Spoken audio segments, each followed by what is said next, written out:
Hello, and welcome to Off the Shelf Reviews. I would love to live in Terry Gilliam's head. And I'm Gary. And today we're going to review and discuss 12 Monkeys, which released in 1995. Written by David Webb Peoples and Jeanette Peoples, and directed by Terry Gilliam. Ian, why don't you give us the synopsis? Well, in 1997, a deadly virus escapes into the world and kills 5 billion people. In the future of 2028, everyone lives underground and volunteers are sent out to try to find samples to help the humans get back to the surface. One such volunteer, Cole, played by Bruce Willis, is tasked with travelling back through time to find the pure virus and help the human race.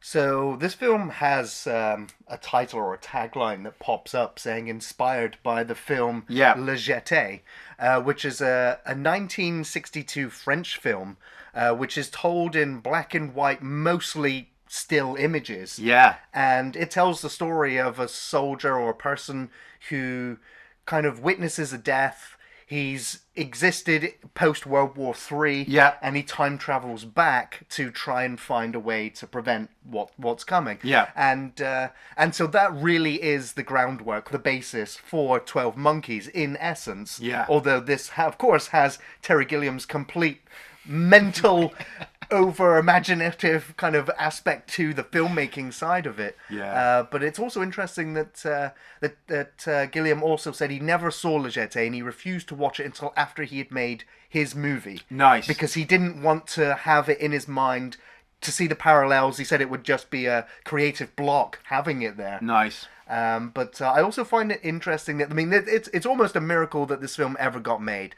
If anybody really knows Terry Gilliam and the problems he's had with making films, like, he is like an art house independent kind of filmmaker. Yeah. And of course he had a big falling out with Universal Studios over Brazil. And of course Terry Gilliam, one thing he wants as a filmmaker is creative control and final say on the final edit of the film. And Universal were like, we don't like Brazil, the ending's too dark, we're gonna change the ending for you, we're gonna do this and we're gonna do that. And what are you gonna change Brazil's ending to? Exactly. And so and when Terry Gilliam was like, I'm gonna do 12 Monkeys, he was like, which studio's making it? Oh, it's Universal Studios. I mean, at first he was surprised that Hollywood were interested in what he considered an art house script or movie anyway. But he did end up striking a deal with them. But Universal also said, we will give you final cut so long as you use these actors, not the ones you want, which was Jeff Bridges. But you're going to use these actors, and you're also going to make sure the film is this rating and it comes in under this amount of time. Then you get final cut. And so a deal was made. Nice. But the budget for the film was also about $29 million, which meant the actors involved all took pay cuts as well. Now, this film also, as well, struck gold with the fact that, with the casting of Brad Pitt, who, at the time, these films hadn't been released when the contract was signed, like Interview with a Vampire. Oh, right. Seven. And I think there was another film as well, which were, those were the films that helped put Brad Pitt on the map. Yeah. And so by the time 12 Monkeys came out, Brad Pitt was now the number one Hollywood heartthrob. Yeah. Which just meant people went to see 12 Monkeys because, like, we know who Brad Pitt is, and everyone knows who Bruce Willis is. Yeah. And, most people would go to a film and think, I'm going to see a Bruce Willis movie. With 12 Monkeys, you're seeing a Terry Gilliam movie. Yeah.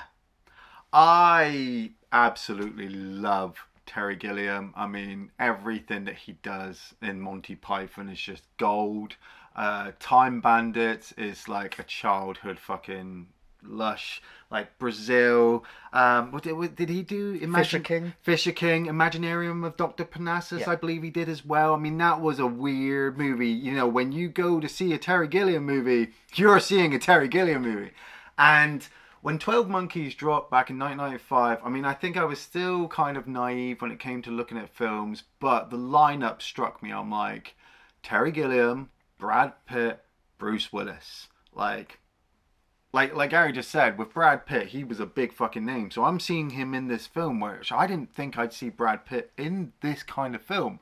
But when I was watching 12 Monkeys for this review, I'm like, man, has he always been this good? Like I've seen a lot of up-to-date Brad Pitt stuff, you know, and he's amazing in that. And then you go back and watch him in his older stuff, and you go, man, he's amazing in that. Like, is he always just fucking on? I don't know, but 12 Monkeys, you know, 5 billion people die from a deadly virus. Like, if that's not fucking relatable, you know, for the entire fucking world, I don't know any storyline that you can't get behind. You know, this is a dystopian future. This is just... The time travel aspect as well with this movie is, I think, some of the best time travel sci-fi out there. And there's a lot. You know, we sit there and we go, oh, Bill and Ted's cool. Back to the Future's all right. You know, Terminator, all right. You know, even Avengers, they've gone back through time and tried to explain it. 12 Monkeys just goes, now here you go. I like the fact that it doesn't explain time travel, and that those that are time traveling, well, it's not an exact science either. No, of course not. No, are those people even scientists? Like, this is, whenever there's a dystopian future, I always see that the people in charge are just the people who just happen to get into charge. Yeah, you know, let's jump into the movie now. The film opens with the text crawl, as you've said, explaining the scenario, and of course Terry Gilliam. That was not his original artistic vision for the start of the film, but it was suggested to him that audiences were so confused to begin with as to what was going on. Yeah, I like just that. A little bit of an explanation. It immediately puts you as an audience in the mindset, you know, roughly now where you are. So you're not immediately trying to figure out what the hell Bruce Willis is doing in this opening. Yeah. And of course it opens on a child's eyes. Yeah. And we see this blurry, dreamlike scenario playing out before him, and it doesn't make any sense. And then we cut, obviously, to that dystopian future. Yeah, I did visually, like Terry Gilliam just makes things just look dirty and dark. Yes, yeah, and I love the fact that, like, the set dressing for this dystopian future is really amazing, and that the set designers, you know, everyone was on a budget, everyone was tight, and it kind of reminds me of, like, the production on Alien, where they were just, like, going to dumpsters, they were going to trash heaps and just going, that, let's make this. Well, that's what I get, because if this is a dystopian future, most of the stuff is just be junk anyway. Junk together, kind of held together, and, like, you've got these cages, and Cole wakes up, and it's like, they're looking for volunteers, they called your name. And it's like, really? And him and his cellmate, they joke about how some volunteers, they never come back. But that's because they're living up the high life somewhere else. You know, they gave him pardons and shit. And then you see the Hook come down and kind of wheel him off. And he has to get ready in his rubber suit to step outside. The suit's amazing. I love the details on it. You're just like, that looks like a functional piece of kit that you would need to go out there. Oh, yeah. And they said of the design of, like, the capsule that he goes in later and of the suit, that it was like a giant condom, basically. Like, complete protection from the environment. Yeah. And, the wasteland. Oh, man. Like, he's gone out there. You've already heard from the audio as well, of the automated voice, or somebody on the radio saying, like, if your suit tears or comes off or is unzipped, you're not going to be let back in. And so when they step outside, I was slightly kind of confused rewatching this, because I'm like, you've got to accept it's winter. It's not a nuclear winter. Yeah. Or, you know, that's not what happened. But then you've got the destroyed buildings. You know, you've got the...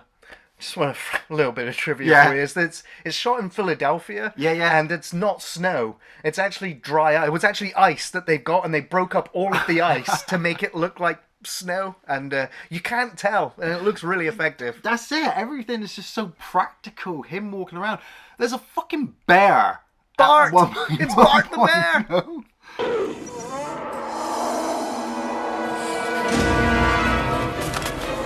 That's not a CGI bear. That's a real acting bear there. And, you know, like, he scares Bruce Willis, and Cole, well, Bruce Willis, Cole's character, is scared back.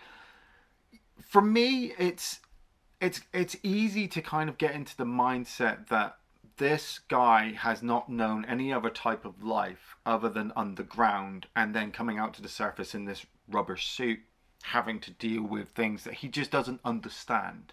You know, the way he's collecting samples and he's bringing them back, you know, because he's a good observer. That's what they say. He's got a good, strong mind.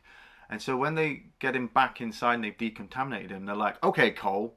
You know, I just love the lineup of those guys there with the little glasses. Like, we're so smart, Cole, and you're so dumb, but we're going to explain to you that if you go to the future, and then somebody else will start talking and start up their sentence, and it will jump back and forth. And so you do get quite early on, if you're really thinking about it, is he mad? Oh, this film is a complete exploration into madness as well as life and death and all of those things. It's like a cycle. Yeah, like 12 monkeys all in a row. And so you'll go from insanity to sanity and back around again. Or so will the characters, and so will you trying to figure out the puzzle. Yeah. Which, all the pieces are there. Even when you assemble the puzzle, there's still an air of ambiguity as to what was actually real, not real. Yes. Yeah. So the gist of the film now is that they ask him if he's prepared to travel back in time to complete this assignment, which is to figure out who the army of the 12 monkeys are, because in the future they believe that this army is the cause of the apocalypse, and so he's going to be sent to 1996 to figure it out, and then they'll pull him back. Now, I also just want to talk about the set here, the set where they put him in this chair, and he gets elevated up, and there's this great big robotic eyeball thing that has all the computer monitors on it, which this was again another breaking point for Terry Gilliam on the film. Terry Gilliam lost the plot several times in the making of this film. He walked off set. He ended up going into his trailer for an hour. He had arguments with the producers and told them, find another director to direct the film because I'm off, I'm done. I can't do this anymore. You know, under the pressure of the budget, under the pressure of the studio. And he struggled to realize his creative vision. He saw the film in his mind, and even though he had so many talented people all doing what he told them to do, the image being created was not what he had in his mind. And so, as an artist, he was having a complete mental break whilst trying to make this film. And the robot head, you know, it's on like a crane, so there's all these pneumatic parts that are moving it. But because it's on this crane, so if the crane wobbles a little bit, the eyeball shakes violently. And so it all looks really cheap and naff. But then in the final thing, they were looking at it and they went, but that actually works. It doesn't look bad. Now it's in film. Because of the setting, the dystopian, this thing is going to shake and wobble. It's not going to be perfect. And it's the imperfections that made it perfect in a way. And it's just, but knowing that when you're making it, I mean, crazy thing is, we've said this a number of times, you get some directors that will shoot a shot 100 times to get it absolutely right. Terry Gilliam was one such director. There's a documentary is even named after it. It was called The Hamster Factor and Other Tales of 12 Monkeys. And that is because Gilliam, so focused on the detail. Like, he's got Bruce Willis in the shot. He's in the scene where he's drawing blood from himself. Right, okay. And they did that shot again and again and again, and the producers Gilliam, we're on a schedule. Universal have said the film is done by this date. We can't keep shooting this. And he's like, the hamster in the wheel needs to be running on the wheel.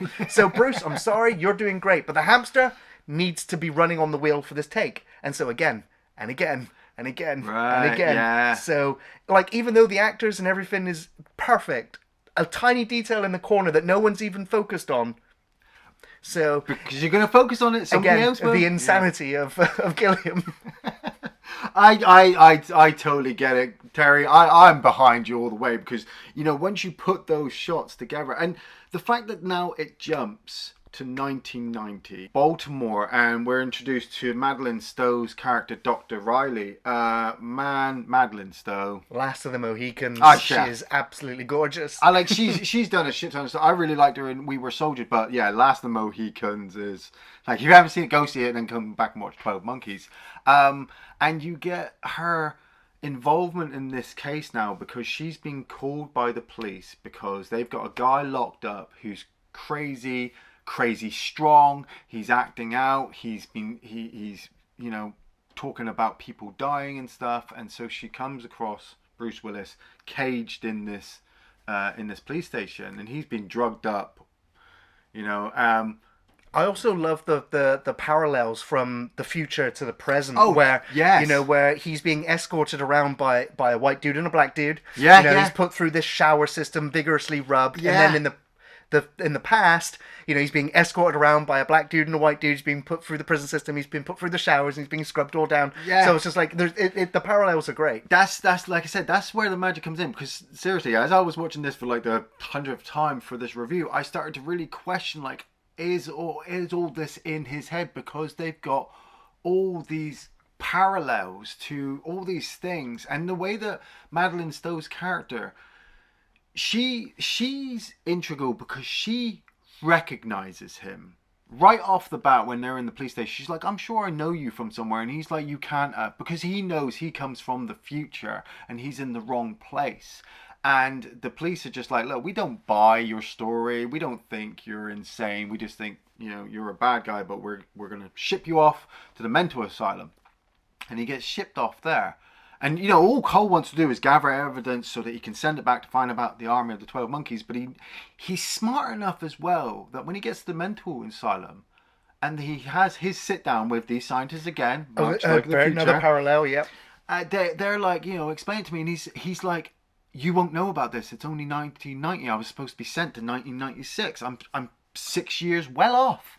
And he's got this phone number that he's got to ring, and you get that amazing moment where the mum picks up the phone. She's like, who? What? There's no scientist here. Put that down. She's got a kid eating out of the dog bowl. She's like, I can't be dealing with this. I don't know what you're talking about. Is this a joke? I don't know any scientists.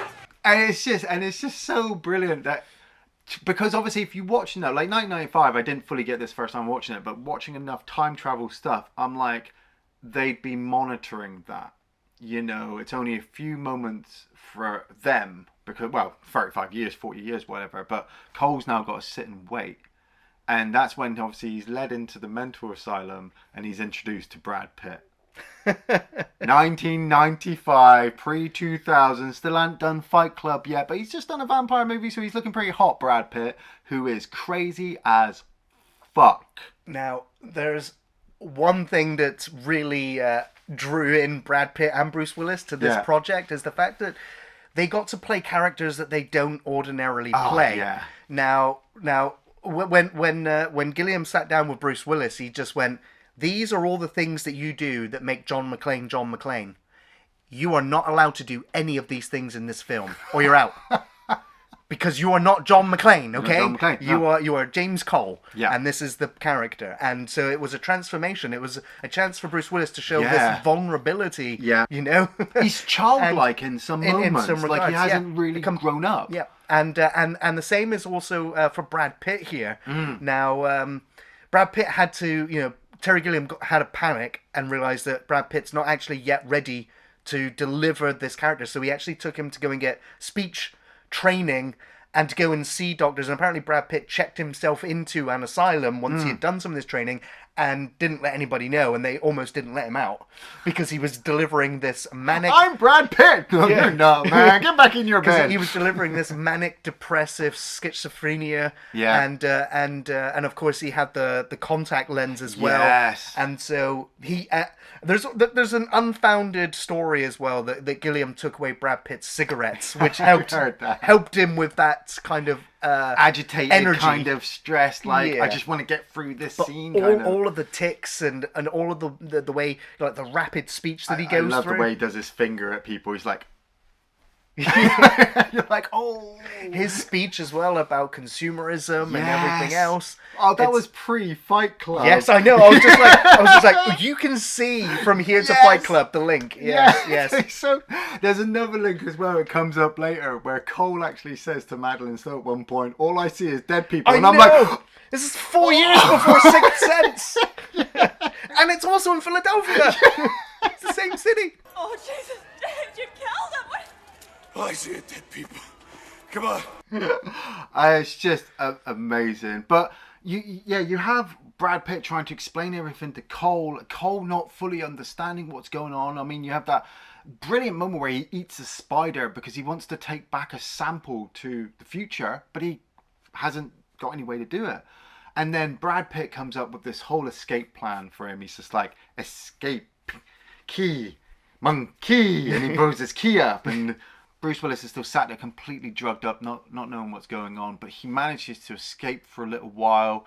You know, there's some weird parallels going on, like you have the guard sitting there telling him not to use a certain elevator, and he visualizes one of the guards from the future, but I'm like, is it like Time Cop, where they sent people back just to keep an eye on you, and so he's actually there? Well, it's like the other inmate that he met that's like, yes, I'm fighting the barbarians on Pluto in my actual reality, and sometimes I'm here in this asylum. I've been time displaced.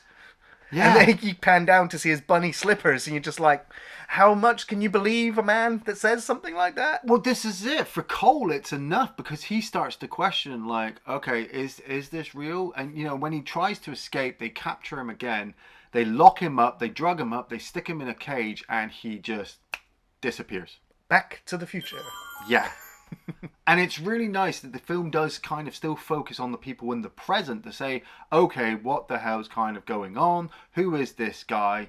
You know, and then we jumped, and he gets pulled up in front of the scientist again. He gets questioned. Did you just look for women and drugs, Cole? Did you fall in love with that era? And he's like, no, sir, no. I honestly tried to get information for you. You sent me to the wrong time. You know, I ate a spider for you, but, you know, and they're thinking, no, you know, he's good.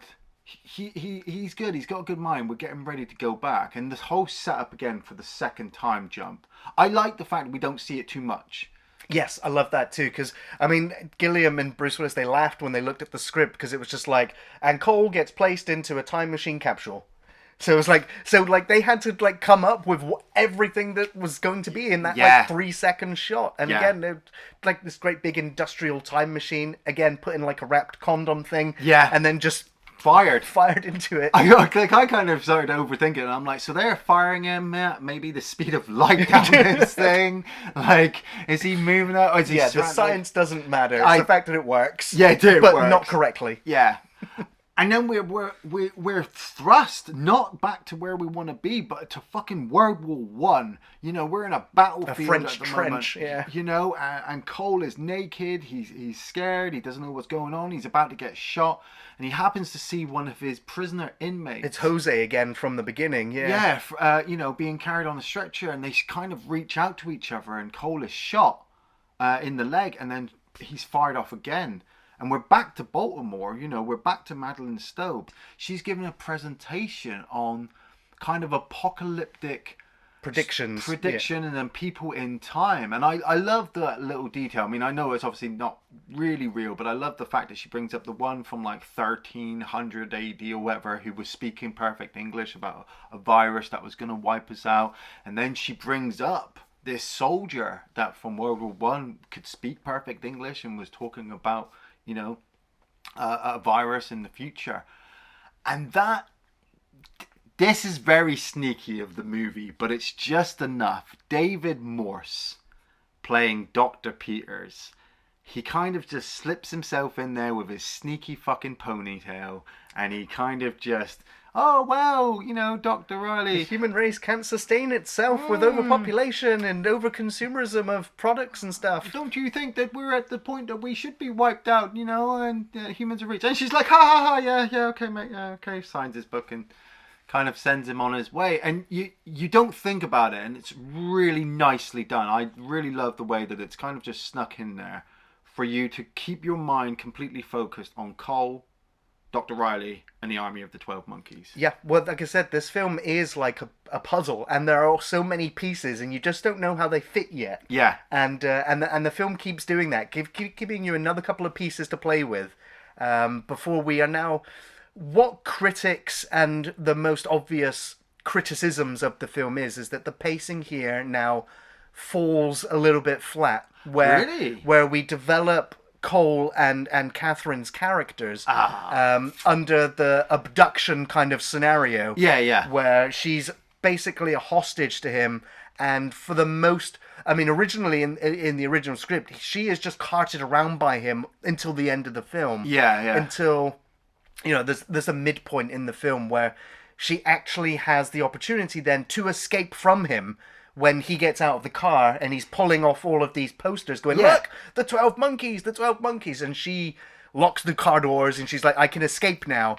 See, for me, she's already admitted, like I said, in the police station, she already admitted that she knows him, and we've already seen her in the dream sequence at the beginning. So this woman, for me, is so integral to the story. Cole is better off away from her than actually staying with her, because, like we said, from the dream that we've seen and the flashes that we keep seeing in Bruce Willis's dreams, is that whatever he saw as a kid involved somebody dying. Well, as a first time watching the film, you're not entirely sure that is him as the kid. Well, we don't really know. And I mean, even on the first time watching it, I wasn't sure that Madeleine Stowe was Catherine Riley in that dream at the beginning.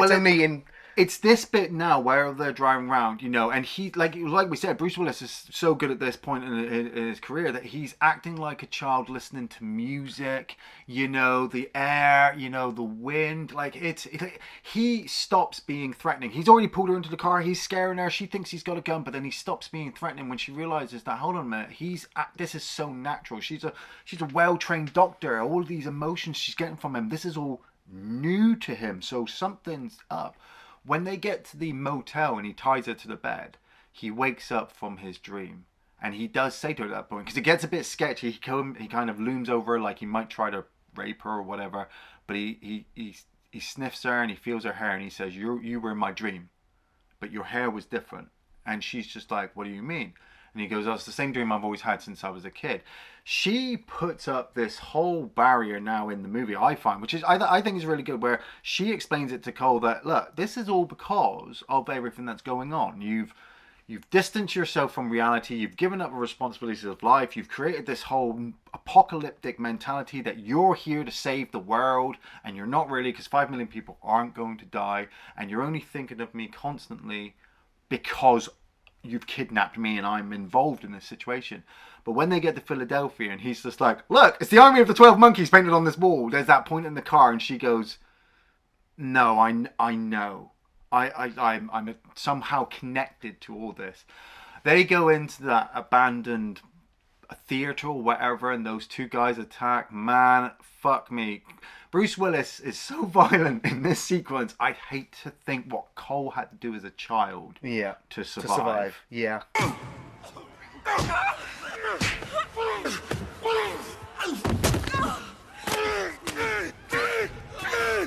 And Catherine is almost raped by one of them, and Cole basically has that moment. He kills them both, which of course terrifies Catherine.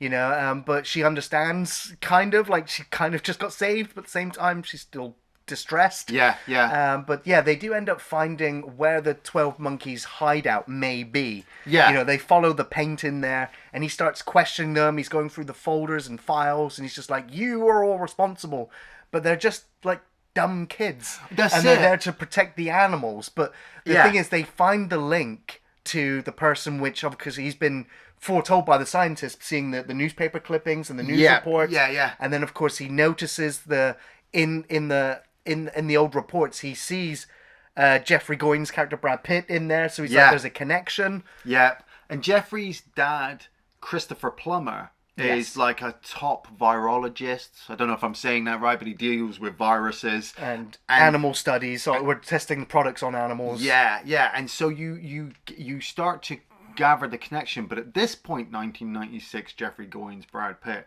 he's actually involved in the science as well. He wants to work with his dad, which is different to what he was when he was locked up in the mental asylum.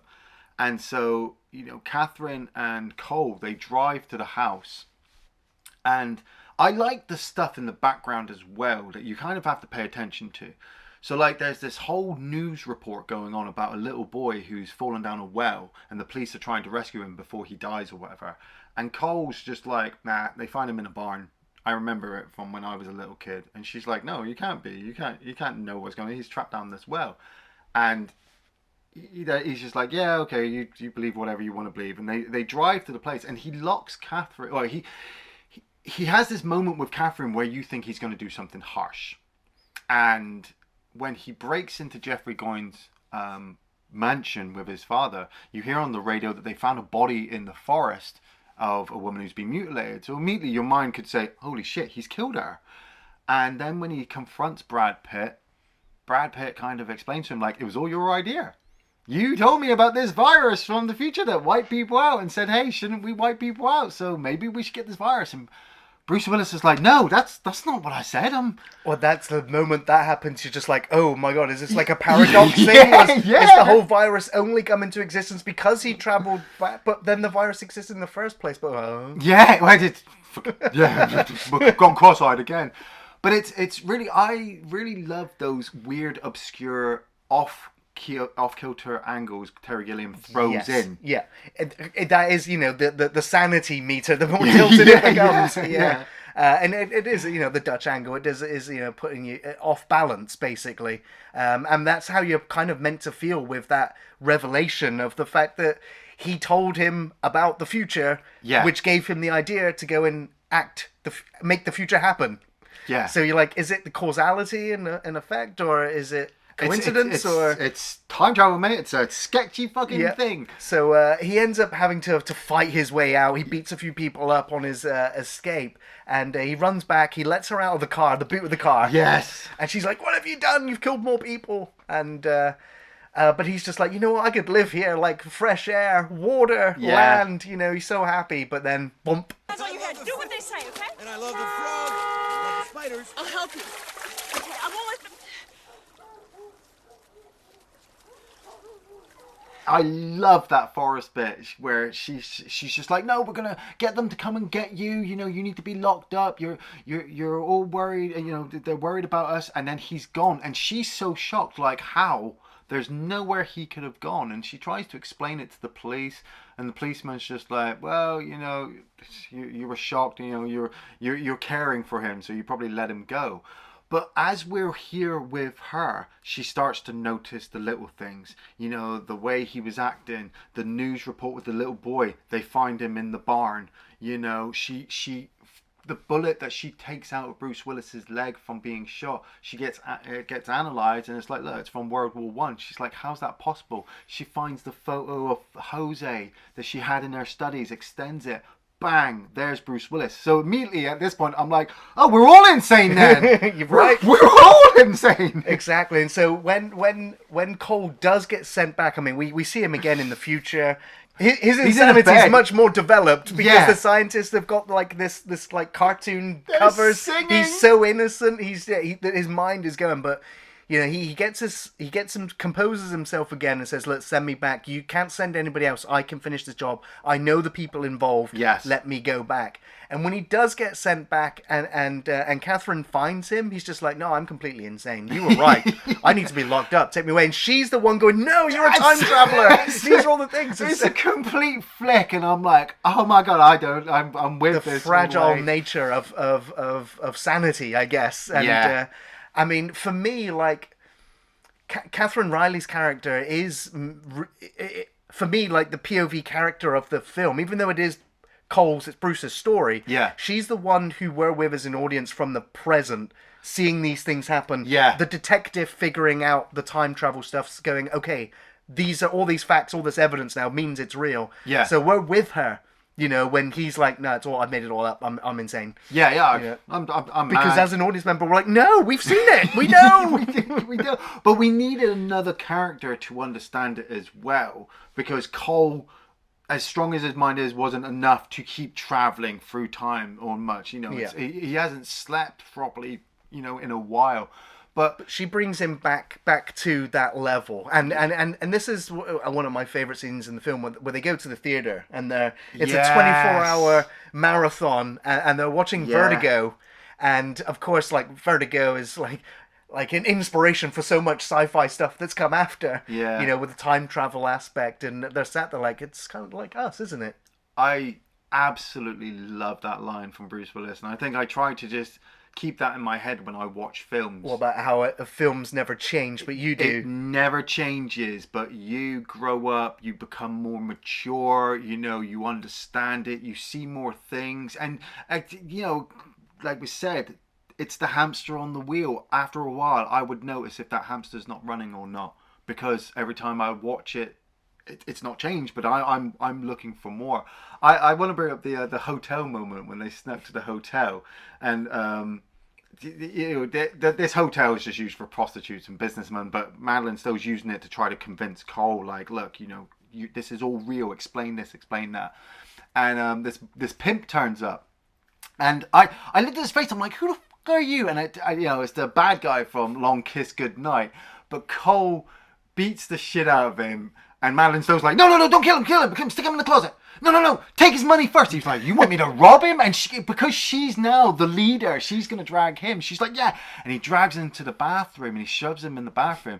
And there's this whole moment like you think Cole's going to kill him. You're screaming. Yeah. And then Cole comes out. He's got his tooth in his hand. He's just like, look, they're not going to try and track me anymore. Because he kept having these moments with this guy who kept calling him Bob. And I was like, is Bob real? Where is he? Is Bob there? And I like to think that the Bob that we see in the past is not the Bob that we see in the future. The Bob in the future hasn't gone to the past yet. It gets to the point where you're like, are these time travelers, are these agents that have been sent back and got lost? Like the one that said about removing his teeth? Yeah. But then there's a scene later when Catherine finds that old man again when she goes back to the 12 Monkeys place, and he's got no recollection of her or of him. But there's also the priest as well who turns around and goes, he's one of us! Yeah. Well, I think some of them, like if you do manage to remove your tooth, or you might stay, if they've decided not to pull you back from the past, they're just going to leave you there to try to gather information. I mean, I was sat there trying to think of what the scientists in the future, how much information they have. Did they always know Cole was going to do this? Did they always know that at some point they would send Cole, like Kyle Reese and John Connor? Did they always know that they had to get Cole to this point to send him back? They could send back anybody, but it didn't matter. They needed Cole because of the information. The phone call she leaves this mad message that we'd already previously heard in the movie, and when he repeats it to her, and the shock on their faces and the realizations that none of the things that they are doing is unique, because it's already happened, it's already predestined, it's going to continue to always happen. There's a scene as well just after the theater where he walks out. The film's still, one of the films is still playing. I think it was weird. He was watching Vertigo. Yeah. Then Birds was on when he woke up. 24-hour Hitchcock. It was Birds on when he wakes up. But when he goes outside, Vertigo's still playing in the background. And I was like, wait a minute. Time travel, dude. Time travel. Oh, okay. But it for me, it's this really intimate, beautiful scene between the two of them where now she's transformed. She's dyed her hair, she put a wig on, she's changed her clothes, and she dressed as him up as well, wig, mustache, and the conversation is like they tell each other they recognize each other from before. Yes. And I was like, well, is it now because they put on costumes? But it's like she's now the girl from his dream. Yeah. That he's always remembered. And he's now the person that she kind of remembers when they first met. But it's this moment where, for me, the love story between the two of them that I felt has been brewing throughout the whole film. Yeah. Like this attraction was there despite the hostage taking, the violence, all of the things that they went through. Yeah. You felt that attraction, that chemistry, that energy that was there, and it only really culminates here now, where it's kind of like they're aware of it. And again, one of the other criticisms about the film was one of them was the pacing, and the other one was the love story. That it is partly a romance, and part of the ending of the film really plays on that emotion. But it was this scene here where they've got the wigs on and they got the costumes, but it's now that they see each other for who they are for through time. I like the fact that they didn't really cross the major threshold for a love story. They didn't kiss, they didn't have sex, they didn't do anything more. For me, it's almost that almost makes it even more tragic. Yes, because that's it. It was there. It was there, and they wanted to have a life, and yet here they are. They're trapped, and they go to this airport because he's never seen the ocean, and she wants to send him away. You know, they're like. There was just another little thing that gets brought up when he's in the when he's just about to escape the asylum. One of the inmates says, "I hear Florida Keys is really good this time of year." Yeah, Florida Keys just keeps popping up throughout the film. Yep, and so that's where they're going because he's never seen the ocean as well. Yeah. And it just so happens to be when he gets in there, he's like, "I recognize this place. This is from my dream." Yeah. So as an audience, we already know, we feel it. Where it's going. It's at that point because all the things start slotting into place. The police are there waiting for them. It's at this point as well that they figured out that the 12 monkeys, the army of the 12 monkeys, Yes. have got nothing to do with the virus. Yes. They basically went to the zoo and released all the animals because that was what they were protesting against. His dad against, and was stuck all the his animal dad testing. in the monkey cage. And Exactly. just left him there, you know. So they were just like. So he calls up the future. He calls the carpet company. Yeah, and I kind of love this because this for me is one of those pinnacle points in the movie where I'm not entirely sure. So he leaves this message, and immediately Jose is there, and he's got a gun, and he's like, "Dude, you've got to change it. The guy is here. This is the moment. If you don't do this, I'm gonna have to kill the woman." And Cole's just like, "No, you won't." And everybody's watching. You know, we think we see a guard from the future there as well. Did we not? I don't know. And Cole takes the gun, and he's like, "Okay." And Madeleine Stowe character, she turns and she sees Dr. Peters, David Morse's character, and she puts it together that he's the virologist. You know, he's made this deadly virus. He's going to be going to all these different places around the world and just letting it out. And he even lets it out at one point into the air, like, Yep. But it's like, for me, does this make any difference? Because the whole moment at this end where Cole chases after Dr. Peters through the metal detector, the police have caught him, see him pulling out a gun. He's got his own child self seeing this moment, watching Madeleine Stowe race after them. You know, it's all culminating to the point where Cole gets shot and is killed right there. And there's literally practically no audio or talking. You know, it's just all a very, very dreamlike, eerie state, just like yeah. the movie at the beginning. Sorry, the music used in the film, it's Paul Buckmaster. Yeah, and he was of the mindset that the audio and the music for the film should not overpower the film. Yeah, he said, "I don't want the audience to know exactly how the film should tell them to feel, but to underpin the action and the drama." And and it was just simple violins, really. I mean, it's the music that will hit you in the feels, especially in this sequence. Now, depending on how invested you are in the romance, or how much of a tragedy that you see this, or whether you see this as the facts, like this has to happen. Yeah. In order for the loop to continue, it's never ending. Well, saying that, I mean, when Dr. Peters gets onto the airplane, he sits down next to a woman, and the woman is the woman scientist that we've been seeing from the future, and she happens to mention that she's in insurance. So when I first watched this movie, I was like, it makes no, this whole time travel thing is one giant paradox. It's always going to happen. Cole is trapped forever, and the scientist that he's seen in the future is nobody else other than just an insurance woman who's just gone to a position of power. And then when I was watching it for the review and in my own insanity, I was like, what if that message Cole has left has allowed her to travel back, to take that seat, to be there at that point, to find the pure virus, that the virus still kind of has to go out. 5 billion people still has to die. Cole still has to travel back. But the moment he sends that message, she gets the pure virus and is able to save the rest of the future. Yeah. Yeah. He's just like, yeah. All right then. Well, yeah, that is it. Now, Terry Gilliam, again, he had big falling outs and arguments with his producers because his ending was on the emotional beat.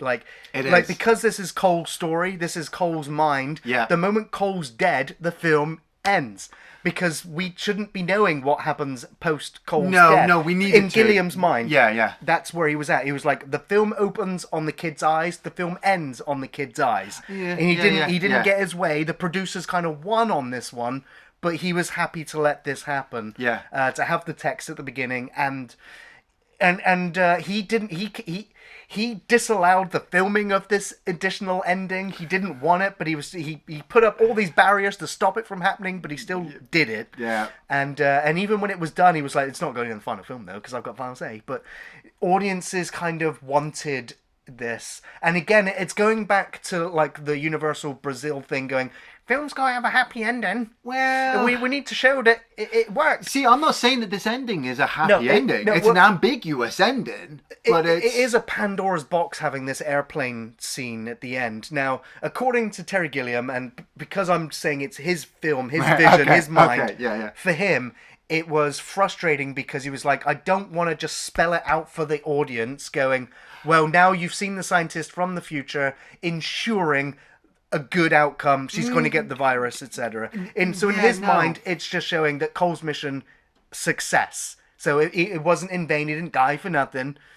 And but the other thing that makes me question is how much the scientists know, because we don't know how much they know.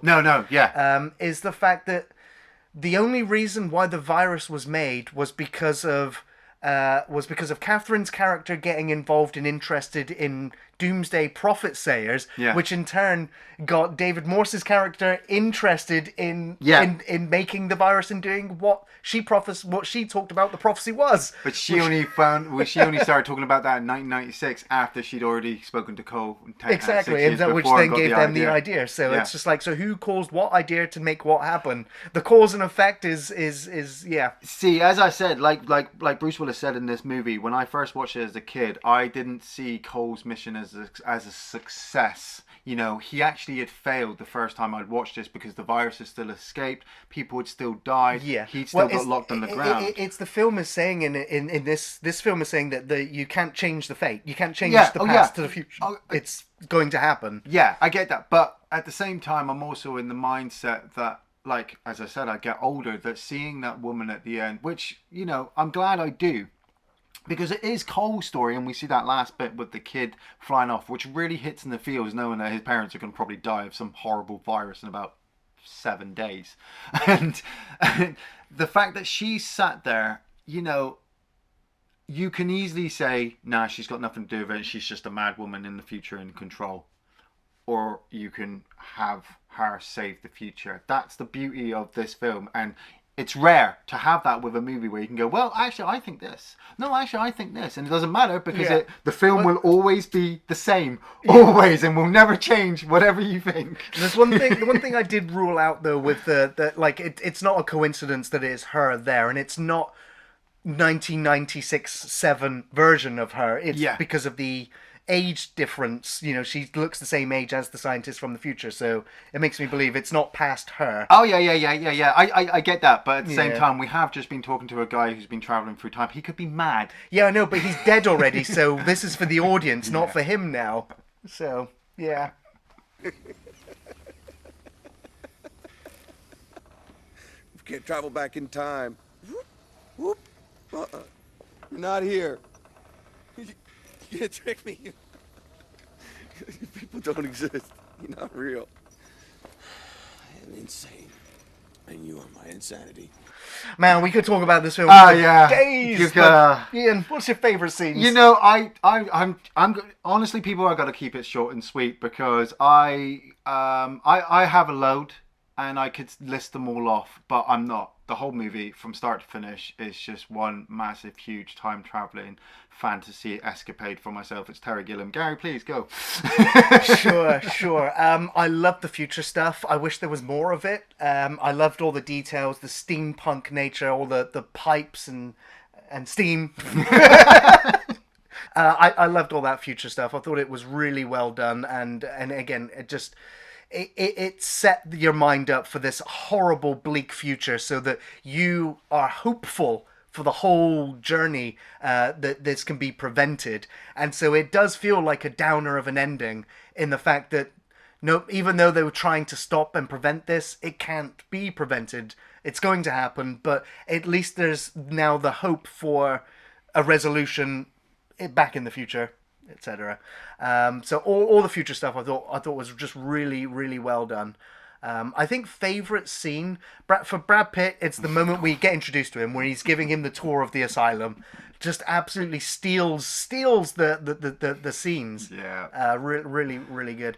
One of my favorite scenes is Bruce Willis in the car with Madeleine Stowe, when he's going through the radio, and Blueberry Hill song comes on, and he has this wide-eyed, teary-eyed wonder about hearing it, and it's like Bruce Willis acting, like showing this emotion, which is just like you never saw it up until this point, and he would have more interesting roles beyond this as well. Yeah. And I guess the other scene is the scene where, because again, for me, it's the big linchpin of Catherine's character when Cole gets out of the car and she's there and she can escape now. She can get away from this. Yeah.